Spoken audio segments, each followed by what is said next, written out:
Stuart, Gregory, sunning yourself in the chilly desert. Morning, thanks for taking time out, and how are you? Yeah, all good, thanks, man. Yeah, it's a little bit chilly here, so good to be in the sun, but yeah, tough day yesterday, but yeah, we're still in the race and we're still going.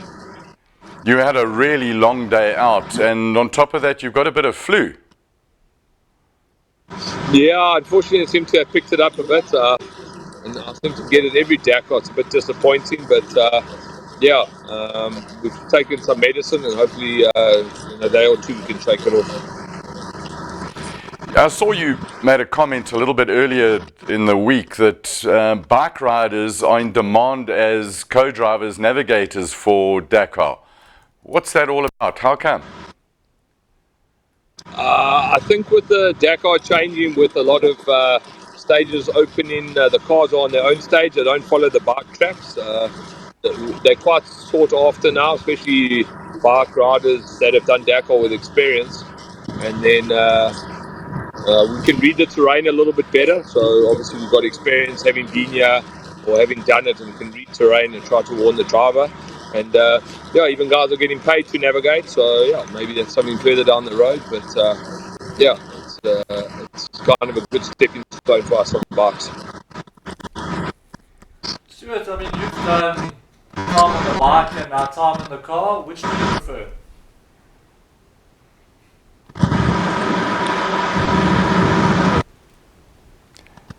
Stu, time in the bike and time in the car, which one do you prefer?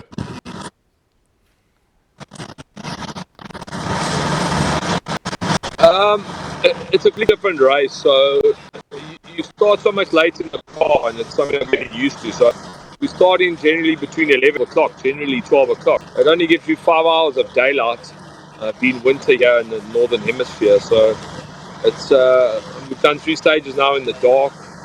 Yesterday, obviously, we did 260 k's in the dark, so it's quite tough. But I'm looking at the tracks, and it must be brutal on the bike. I was seeing Ross earlier, and he said this is the toughest one he's ever done.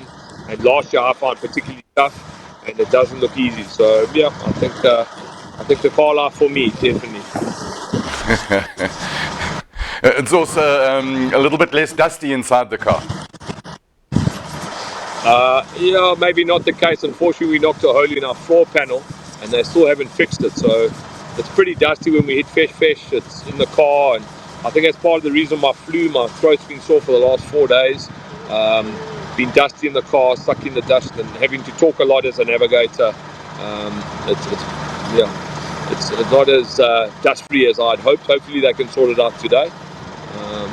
But yeah, it is a lot more comfy, and yeah, as you can see, I'm outside this. This is very nice.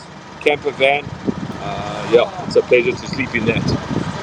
It's a big change from Malimoto on the bike to campers and roofs and all that stuff. Yeah, for sure, yeah. Everything's different on that side. Yeah, camper, a little bit more comfy, and a windscreen on the Liaison is lovely in the morning. We do start a little bit later, but look at the other guys in the side-by-side without windscreen, they're pretty chilly. So yeah, that's the upside. And yeah, obviously the car's got a lot more suspension travel. In the CR6 we've got 440 mils of suspension travel, so you can hit some big stuff. On the flowing fast stuff, you could probably hit something up to probably meter, maybe 1 meter, 1.2 at the max at full speed, and not even lift. So it's pretty tough. And Will and how you from some of the videos I've seen, you seem to have gelled very well. Got a good relationship inside the car? Get in. Here's Will. I'll call him over. Here's Will.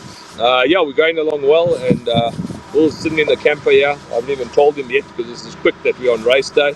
So I'll call him over to come join us. But yeah, we're going along well, and yeah, Will, we live on Race Day TV. So yeah. How's it? Hey, well, I'm Colin, and this is Cliff. Great to talk to you. Nice to see all the smiles going on there, and still a little bit of happiness. It's you guys enjoying it, Will? It's completely falsified, the smile. No.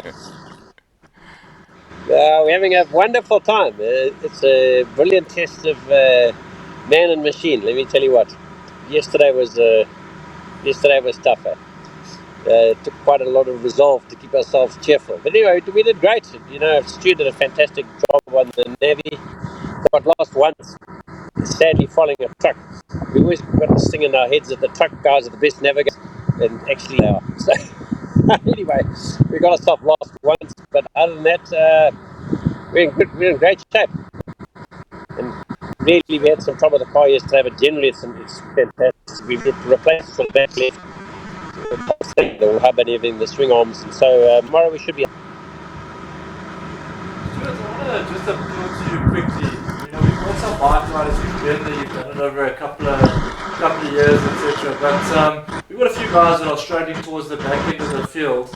Any advice you give to them now, the rest they're going for last week? We couldn't hear you so good. Maybe Colin could just repeat it. Your camera was, your mic's a little bit low on the side there. Colin, if you could maybe just repeat that. Basically, I think Cliff's question basically was along the lines of some of the guys spending long days in the saddle. What sort of advice, as somebody who has spent a fair bit of time in the saddle at Dakar, what sort of advice would you give them? Yeah, I think we just keep plugging through. We did the chrono stage in the night. It was kind of our first time at night, and just 10 kilometers at a time. We just don't think the big picture. And I think it was 70 k's we did that day, and I'm like, let's just count it down, and it goes really quickly.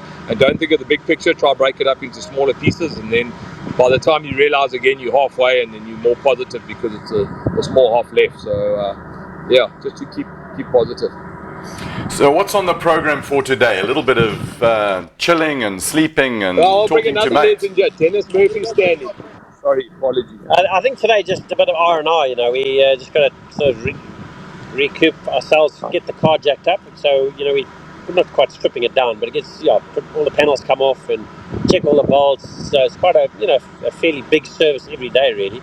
And then from our personal point of view, just get something to eat, because it's not easy to eat. You're getting beaten around in that car, and I personally battle to eat, so it's nice to have a day off just to recuperate. And I think a restful day, and we should be strong for tomorrow. Sadly, we can't have a few sundowners there, because these oaks won't let you have sundowners, which is a bit sad.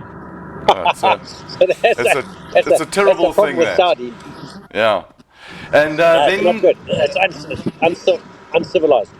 And today will go by in a rush. And then you get back in the car and go again for another 7 stages. Yeah, so there's quite a bit to do. I was having a look when I was sharing down the camper. Tomorrow is a 600k stage, but we've got 170k's of transfer in the middle. But by far the race isn't done. We've got 3 really tough stages, and then we've got 3 days in the empty quarter. So in the 2-wheel drive, it's going to be tough. The empty quarter, I'm a little bit nervous for. We've got fairly long stages for in the 2-wheel drive, but the race certainly isn't done. But we're still fighting along, and hopefully we'll be at the back tomorrow, but we can make up some positions and just be smart, and ideas get to the finish line. Yeah, I think in retrospect, sorry, excuse me. No, carry on. I think in retrospect, doing this race in a 2-wheel drive was maybe the wrong thing to do. A brave decision. Four-wheel drive, the thing is, it's a beautiful car. It's very reliable. Passes are, it's very reliable. It's a bit more, slightly more travel on the suspension, and you've got inflatable, deflatable tires, which is great. But that doesn't make up for the the advantage of 4x4s get in the sand, and also in the cornering. The whole time with a 2x4, you're constantly having to feather the throttle when you're coming through, and there's lots of sweeping bends.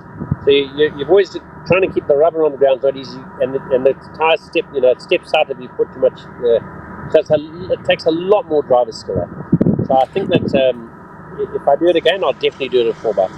Definitely. Well, I was about to suggest, next year book your 4x4. I'm sure Julian will have one built up for you in time. Interesting on. On Wednesday, you've got 600 odd total kilometers, but only 120 kilos of racing. That's normally the one where, Stuart, you're going to have to be incredibly on top of your game from a navigational point of view. Yeah, I think that's a long liaison which we go into the empty quarter. So, Yeah, it's pretty sandy. I think navigation side in the dunes we pretty much follow, particularly being in the two-wheel drive. We can't even think of making our own line, so we just follow and just commit. You've got to have a lot of commitment to the dunes. And, put that on the throttle, you can't hesitate. And then, 3 days in the airport trip will be a challenge. But we had to get there. We deflate the tires, introduce to 0.6 in the dunes, so we put them down. It's not possible. I think anything madness, but I think Will's gaining experience as we go along in the dunes, and he's improved a lot. So hopefully by the end of next week, you'll be an expert in the dunes. Yeah. I was coming off a fairly low base, I must tell you. Anyway, the one thing we do not want to do is we do not want to go out there at night. That is a very bad thing.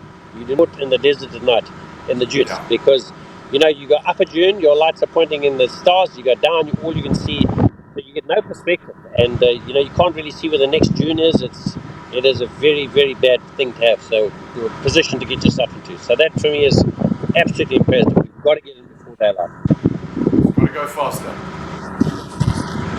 Well, yeah, fast and clever, because you go faster over one of those slip faces and you land in your header. So you got to be careful. Will, Stuart, thank you very much for chatting to us. From all of us at Race Day, and also thank the whole of South Africa. All the very, very best for the next week. We hope that you will do get the job done the way you want it done, and we'll hopefully talk to you before the end of the race. Thanks for your time. Cool, nice. Brilliant. Thanks, guys. Thank you. Cheers, man. Thanks, cheers, Colin and Tiff, Bye. and thanks for the good show.